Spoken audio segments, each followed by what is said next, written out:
आज के वीडियो में डिस्कस करेंगे ट्रिग्नोमेट्रिक फंक्शन को। ट्रिग्नोमेट्रिक फंक्शन को डिस्कस करने के लिए सबसे पहले हम कोऑर्डिनेट एक्सिस को ड्रॉ करते हैं।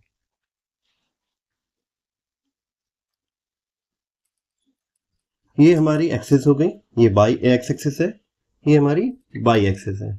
ठीक है, ओके, ठीक। इन एक्सिस का जो ओरिजिन है वो ओ है। ठीक है, अब इस ओ पर हम एक यूनिट सर्कल ड्रॉ करेंगे और इस सर्कल का जो सेंटर होगा वो किस पर होगा? ऊपर होगा। ये हमारा हो गया सर्कल। ठीक है, सर्कल पर मान लेते हैं कोई पॉइंट है P। ठीक है, और इसके जो कोऑर्डिनेट हैं वो A और B है, यानी कि A और B। ठीक है, O और P को कनेक्ट कर लेते हैं। ठीक, P से X एक्सिस पर एक टेंजेंट लाइन ड्रॉ करते हैं। ये टेंजेंट लाइन हो गई।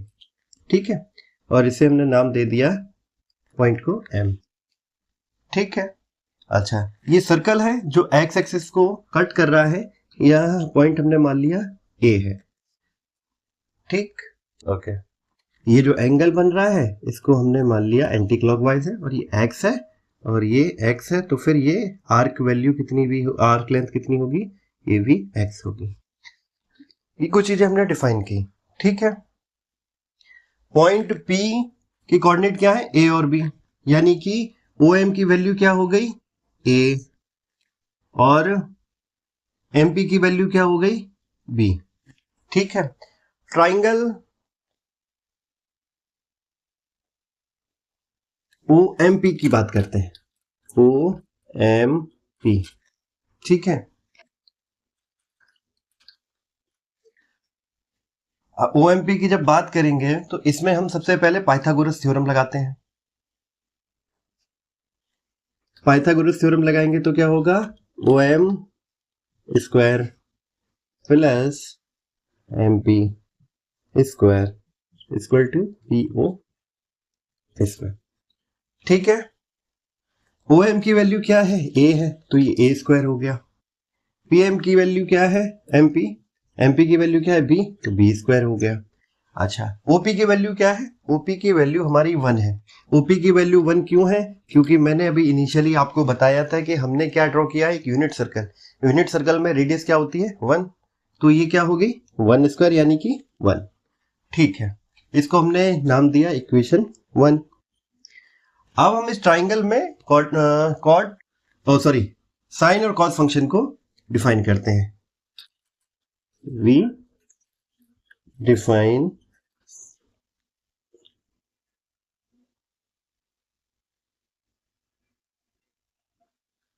Sine x.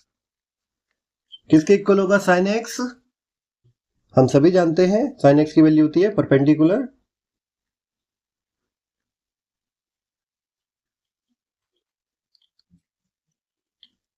Hypotenuse upon hypotenuse. ठीक है, परपेंडिकुलर की वैल्यू है आपकी बी, ये 1 इक्वल टू बी। ठीक है,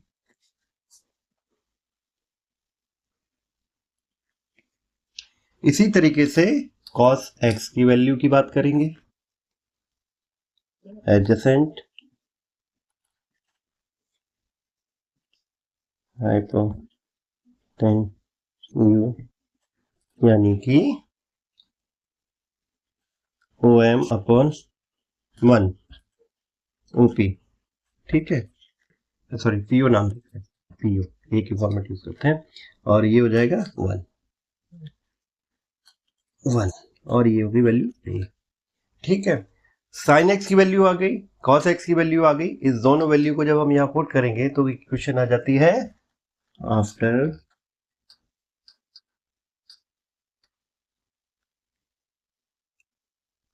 रिप्लेसिंग द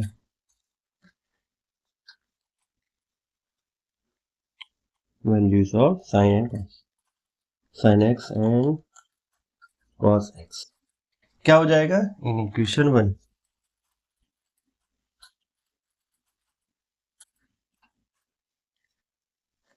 ए स्क्वायर क्या है? cos x की वैल्यू, तो ये हो गया cos x square plus B square x क्या है? sin x की वैल्यू इक्वल टू 1 हो गया। तो हमारा क्या रिलेशन निकला? हमारा रिलेशन निकला cos square x plus sin square x equal to 1। ठीक है, अब इसी रिलेशन को हम क्या करेंगे, इसको इक्वेशन 2 नाम दे देते हैं। ये हमें याद रखना होगा, ये आने वाले क्वेश्चंस में हेल्पफुल रहेगा। ठीक है, एक बार हम साइन स्क्वायर एक्स से डिवाइड कर देंगे और एक बार कॉस स्क्वायर एक्स से डिवाइड करेंगे दोनों साइड्स को, तो हमें कॉट और कोसेक एक्स में रिलेशन मिल जाएगा और ten x plus sex x में इसको रिलेशन मिल जाएगा। ठीक है, देखते हैं किस तरीके से आएगी वैल्यूज।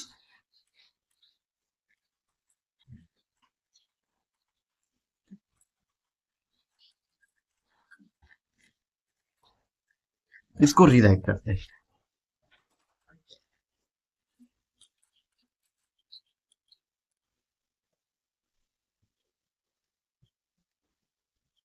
वन नाम दिया, तो हमने जैसे बताया कि हम साइन स्क्वायर एक्स को दोनों तरफ डिवाइड कर देते हैं,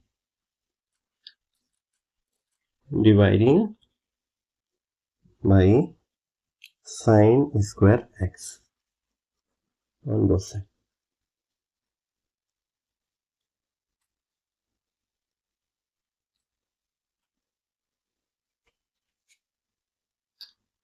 तो ये साइन स्क्वायर एक्स को डिवाइड करेंगे तो ये वैल्यू क्या आ जाएगी? Cos square x upon sine square x plus sine square x upon sine square x upon 1 upon sine square x. ठीक है, तो सॉल्व करते हैं इसको। ये 1 आएगा, ये कॉट हो जाए, कॉट स्क्वायर एक्स हो गया, ये प्लस 1 हो गया और ये हो गया कोसेक एक्स हो गया स्क्वायर में। ठीक है, रीअरेंज कर देते हैं इसको, तो 1 plus cot square x is equal to cosec square x. ठीक है, ये रिलेशन आया हमारा दूसरा। पहला कौन सा था? ये है। ठीक है, दूसरा कौन सा है? ये है। सिमिलरली फिर हम इक्वेशन को किससे? कॉस स्क्वायर एक्स से डिवाइड करेंगे। Again dividing by cos square x on both side in equation 1 नाम दिया है तो 1 दे देते हैं। ठीक है, आप जब डिवाइड करेंगे तो वैल्यू क्या आएगी? Cosec square x upon cosec square x plus sine square x upon cos square x, और ये हो जाएगा आपका 1 upon cos square x, cos x. ठीक है, ये 1 और sine square x upon cos square x होता है टेन स्क्वायर एक्स, और ये होगा कोसेक स्क्वायर एक्स। तो हम इसको जब रीअरेंज करके लिख देंगे तो वैल्यू क्या आ जाएगी? वैल्यू आ जाएगी 1 plus tan square x is equal to cosec sec square x. ठीक है, ओके, तो ये हमारा हो गया तीसरा रिलेशन। तो आपको क्या करना है? इन तीनों रिलेशंस को याद रखना है अगर आपको अपने क्वेश्चन सॉल्व करने हैं और इजी वे में सॉल्व करने हैं। ठीक है, अब डिस्कस करेंगे हम क्वाड्रेंटल एंगल को, जो इसी टॉपिक का हिस्सा है, और इसके लिए पहले बोर्ड क्लीन कर लेते हैं।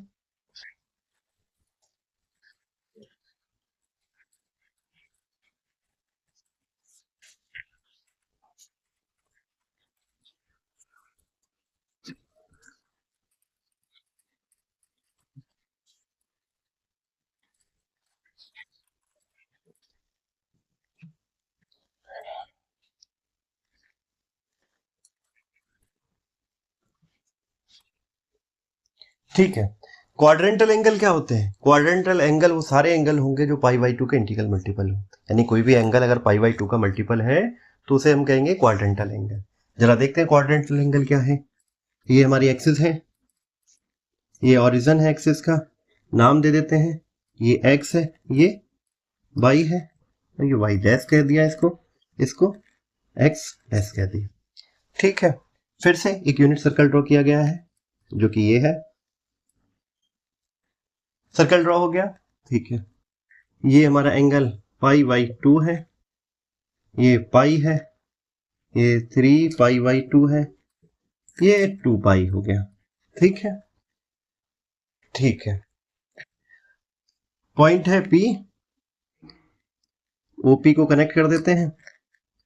ये हमारा जो आर्क लेंथ है वो कितनी है, x है, और ये जो एंगल क्रिएट हो रहा है एंटी क्लॉकवाइज, ये x है।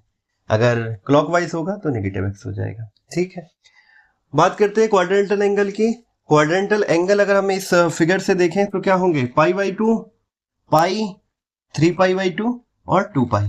ठीक है, अच्छा इसमें एक चीज और समझनी होगी, हमने अभी अभी कहा कि यूनिट सर्कल है। ठीक है, तो यूनिट सर्कल है तो हम ए बी के कोऑर्डिनेट्स को डिफाइन कर सकते हैं, बिल्कुल कर सकते हैं। क्या ओ, ये पहले नाम दे देते हैं उनको पॉइंट्स को। ये जो पॉइंट है ये ए है, ये जो पॉइंट है इसे बी नाम दिया, पॉइंट सी और पॉइंट डी।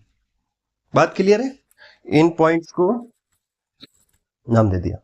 ठीक है, ओ ए, अच्छा पॉइंट ए के कोऑर्डिनेट्स क्या होंगे, ओ ए की लेंथ क्या है 1, क्यों है, क्योंकि ये रेडियस है और ये पूरा यूनिट सर्कल है, तो यूनिट सर्कल में रेडियस कितनी होती है 1, तो ये 1 है, और वाई वाई की वैल्यू 0 है। हम सभी जानते हैं जो हमारे कोऑर्डिनेट्स होते हैं वो एक्स और वाई के फॉरवर्ड पे लिखे होते हैं, तो ये हमने लिख दिया। यहाँ क्या कोऑर्डिनेट्स होंगे बी के कोऑर्डिनेट्स आपके होंगे 0 और 1। सी के कोऑर्डिनेट क्या होंगे, सी के कोऑर्डिनेट होंगे -1 और 0, और डी के होंगे 0 और माइनस। ठीक है, ये हमने कोऑर्डिनेट्स को डिफाइन कर दिया। अगर इन कोऑर्डिनेट्स पे हम क्वाड्रेंटल एंगल को डिफाइन करें तो हम बता सकते हैं ये पॉइंट क्या है 0। ठीक है, x कितना है 1, तो cos x की वैल्यू हमारी कितनी होती है 1। ठीक है, sin x कितना है 0, और यहाँ कोऑर्डिनेट बाई एक्सिस कितने 0, यानी कि हम ये देख पा रहे हैं कि x की जो वैल्यू है वो cos x को रिप्रेजेंट कर रही है और बाई की वैल्यू sin x को रिप्रेजेंट कर रही है। तो अगर आप ऐसा करेंगे तो point A B C D पर हमारे क्वाड्रेंटल एंगल क्या होंगे, तो क्वाड्रेंटल एंगल क्या है, quadrantal angle at point A B C और डी। ठीक है, बात यह है कि हम क्वाड्रेंटल एंगल को इतना डीप में डिस्कस क्यों कर रहे हैं। हम सीधा सीधा भी तो बोल सकते हैं पाई बाई 2 के मल्टीपल है, बस वही क्वाड्रेंटल एंगल है, पर हमें अभी क्या करना है, हमें कुछ और कंक्लूजन्स निकालने हैं। उस कंक्लूजन्स को समझने के लिए हमें क्वाड्रेंटल एंगल को समझना पड़ेगा, और क्वाड्रेंटल एंगल से हमें उस कंक्लूजन में जो लास्ट हमारा कंक्लूजन निकलेगा उनमें क्या कनेक्शन है वो हम देख पाएंगे साइन और कॉस में। ठीक है, तो ए बी सी डी पे हमने क्वाड्रेंटल एंगल की बात की, मैं एक ही बार में लिख देता हूं। कॉस से शुरू करते हैं, कॉस 0 कितना है आपका 1 है, साइन 0 कितना है 0 है। ठीक है, कॉस पाई बाई 2, तो ये डाउट नहीं होना चाहिए कि बीच में हमने बीच के एंगल क्यों नहीं देखे, सीधा पाई बाई 2 पे क्यों पहुंचे, क्योंकि हमने यहाँ लिखा है क्या क्वाड्रेंटल एंगल, इसलिए। ठीक है, साइन पाई बाई 2 की वैल्यू क्या होती है 1। ठीक है, कोऑर्डिनेट मिल रहे हैं हमें, और कॉस पाई की वैल्यू क्या होगी -1, साइन पाई की वैल्यू क्या होती है 0, कॉस 3 पाई बाई 2 वैल्यू क्या होगी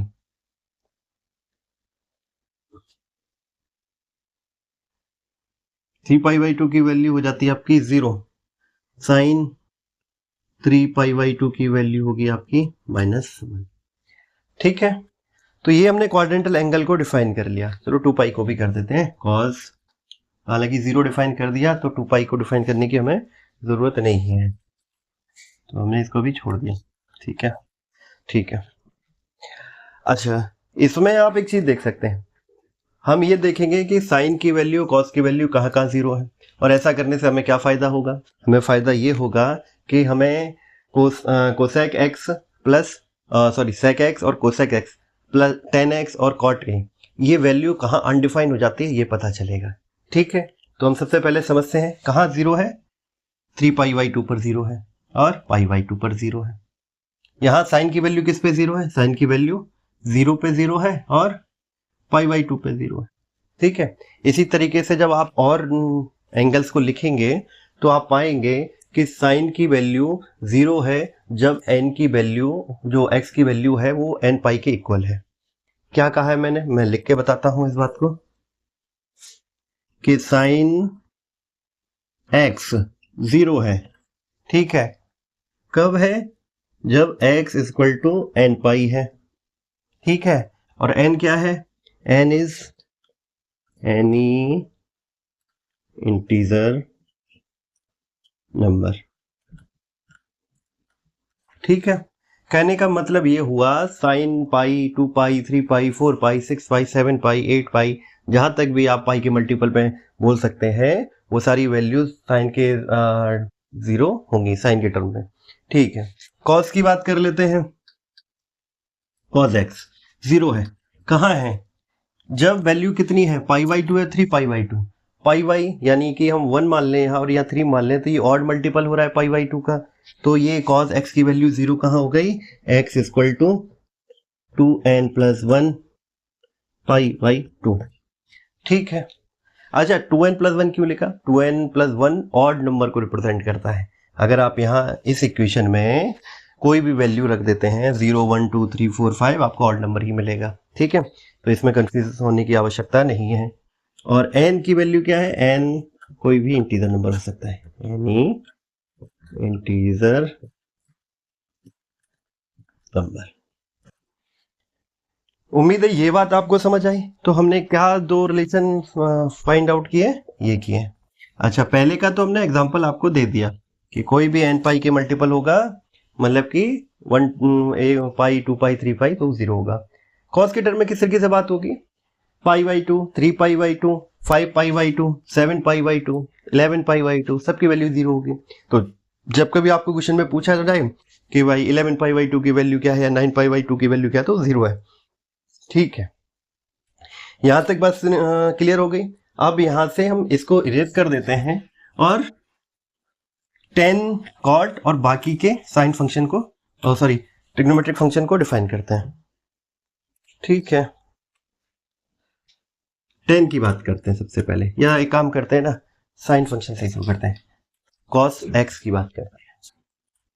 cos x क्या होता है, 1/sin x, जहां x है वो n पाई के इक्वल है, नहीं हो सकता।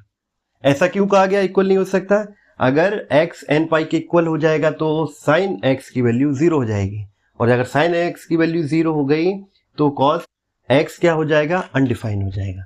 तो ये हम क्या कहते हैं कि, या इसको इस तरीके से कह सकते हैं कि cos x अनडिफाइंड वैल्यू तभी तक दे पाएगा जब तक x की वैल्यू n पाई के इक्वल नहीं है। ठीक है, और जैसा हमें पता है n क्या है, n is any integer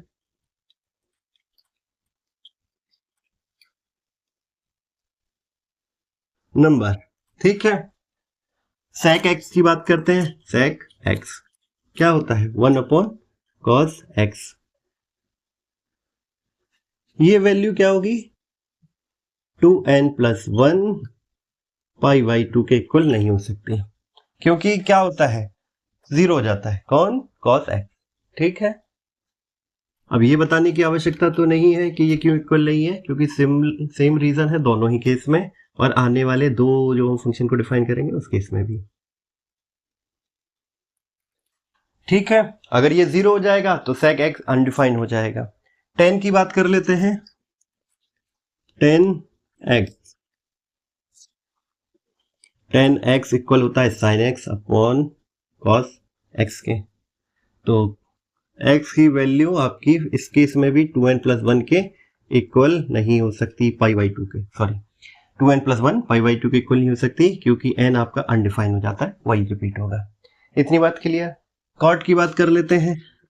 cot x क्या होता है, cos x upon sin x, जहां x आपका n पाई के इक्वल नहीं होगा। क्यों नहीं होगा? n क्या है? n is any integer number. क्यों नहीं होगा? अगर x n पाई के इक्वल हो गया तो साइन x की वैल्यू क्या हो जाएगी? 0 और कॉट की वैल्यू अनडिफाइंड। ठीक है, उम्मीद है ये बात आपको यहां तक की क्लियर हुई होगी। ठीक है, तो हमने अभी अभी क्या डिफाइन किया? हमने साइन की वैल्यू को डिफाइन कर लिया, कहाँ जीरो है, वो शॉर्टकट ट्रिक भी ढूंढ ली जिससे हम तुरंत बता सकते हैं कि साइन की वैल्यू जीरो कहाँ है। कॉस के लिए भी हमने वही ट्रिक ढूंढी है कि हम बता सकते हैं कॉस की वैल्यू जीरो कहाँ है, और इससे हमने cos x, sec x, tan x और कॉट एक्स इनकी वैल्यू कब अनडिफाइंड होंगी इस बात का भी पता लगा लिया। ठीक है, अभी हम एक कंक्लूजन और निकालेंगे, उसके बाद हम टेबल्स को ड्रॉ करेंगे। और वो कंक्लूजन क्या है, फिर से थोड़ा सा ड्रॉ करके बताता हूं।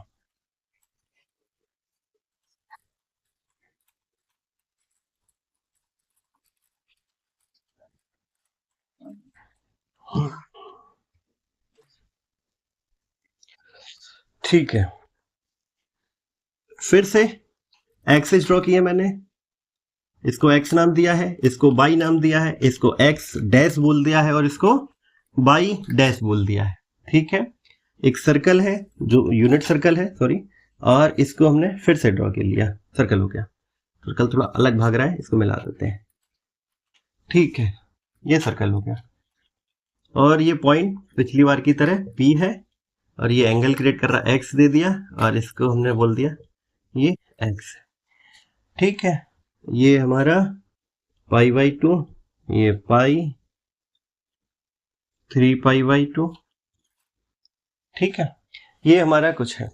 अच्छा, हमें जो अब आपको बताना है वो ये बताना है कि अगर हम ये पी पॉइंट है, यहाँ से हम 360 मूव कर जाते हैं, यानी एक रिवॉल्यूशन मूव कर लेते हैं, यानी वापस लौट कर पी से चले थे और पी पे वापस आ गए, यानी कि पी से चले और ये घूम कर हम यहाँ वापस आ गए। ठीक है, जब यहाँ वापस आ गए तो एंगल की वैल्यू तो चेंज हो गई। क्यों चेंज हो गई? जब ये पी पर था तब एंगल एक्स बन रहा था। ठीक है, अगर हम यहाँ से पी से घूम के वापस यहाँ आ गए तो कुछ वैल्यूज तो बड़ी होगी, क्योंकि आर्क लेंथ बढ़ गई।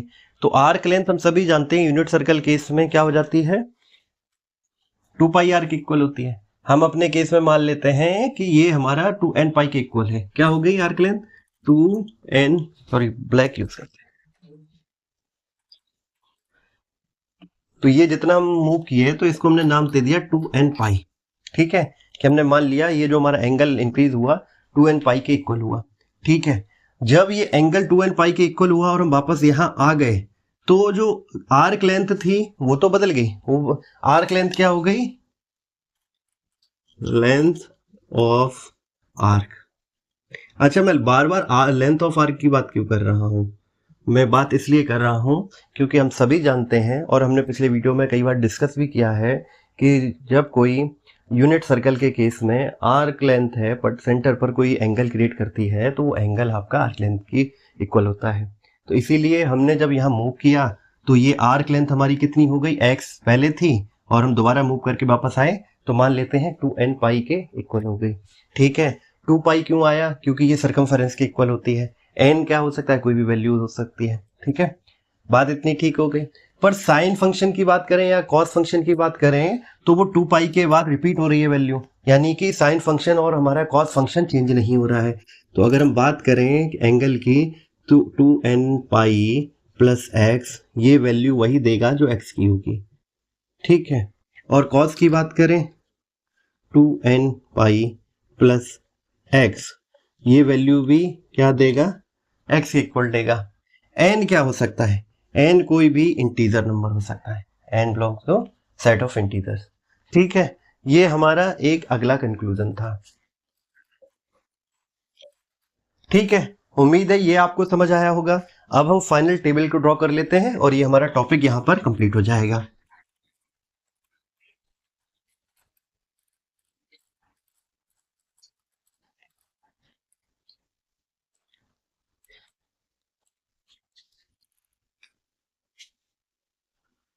Zero, pi by 6, pi by 4, pi by 3, pi by 2, pi 3 pi by 2 और 2 पाई। इन वैल्यूज के लिए हम टेबल बनाते हैं।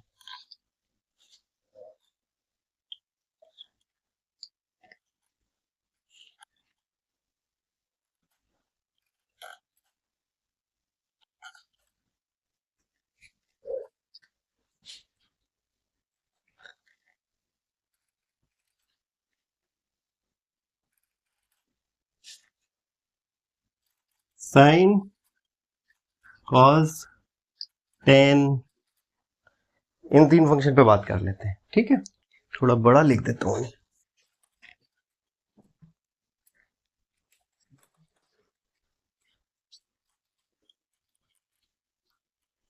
कॉस और टेन।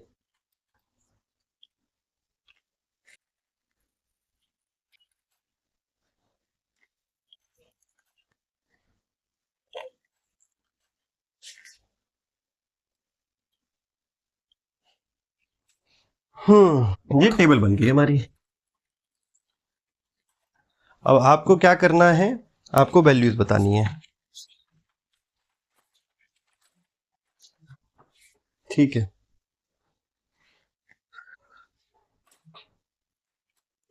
साइन जीरो कितना होता है? Sine zero, sine zero zero होता है। कॉस जीरो कितना होगा? कॉस जीरो हमारा 1 होगा। टेन की वैल्यू क्या हो जाएगी? टेन होता है साइन अपॉन कॉस, तो क्या हो जाएगा? 0। इसकी बात करते हैं, ये कितना होता है? पाई बाई 2। ठीक है, और इसकी बात करते हैं, ये कितना हो जाएगा? Cos 3 pi by 2। टेन क्या हो जाएगा? टेन साइन अपॉन होगा तो √3। ये साइन पाई बाई 4 कितना होगा? 1/√2। कॉस कितना होता है? 1/√2। टेन कितना होगा? टेन आपका 1 हो जाएगा। साइन पाई बाई 3 कितना होगा?